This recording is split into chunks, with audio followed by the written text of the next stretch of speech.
একটা চিঠি আমি পেয়েছি।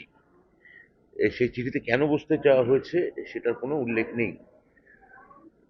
একটা দল আমাকে আবার অনেক আবার মানে এটার সঙ্গে আমি যতদূর জানি 2-2.5 হাজার শিক্ষক আছে, আরো 2,000-2,500 শিক্ষক আছেন যারা আমায় কোনো চিঠি দেননি, যারা সম্পূর্ণভাবে সরকারের সঙ্গে সহযোগিতা করতে আগ্রহী।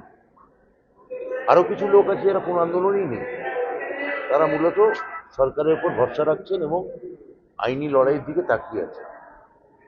তাহলে একটা অংশ এটা নিয়ে আন্দোলন করতে চাইছেন। আমরা কিন্তু এই তিন পক্ষের ওপরই আমরা সহানুভূতিশীল। চিঠিতে উল্লেখ নেই কেন বসতে চেয়েছেন, ফলে আমি তো একাধিকবার বসেছি। এটা আমাদের বুঝতে হবে যে সরকার ওনাদের সর্বতভাবে সহযোগিতা করতে চাইছে। যদি বসতে চান, কি আলোচনা করতে চান, সেটা একটা নির্দিষ্ট ঠিক ফর্মে আমাকে একটা চিঠি দিন। যাই হোক, ওরা একটা কথা বলেছেন, সেটা আমরা শুনেছি। আমাদের দপ্তরের পক্ষ থেকে নিশ্চয়ই কেউ না কেউ কালকে ওদের সঙ্গে যোগাযোগ করবেন এবং একটা যে চিঠি ওরা দিতে চাইছেন সেই চিঠি ফের ঘুরিয়ে একটা ঠিকঠাকভাবে ফরম্যাটে যেতে দেন, সেটার আবেদন আমাদের সরকারের পক্ষ থেকে আগামীকাল কোনো সরকারি অফিসার নিশ্চয়ই করবেন, এইটুকু আমি বলতে পারি।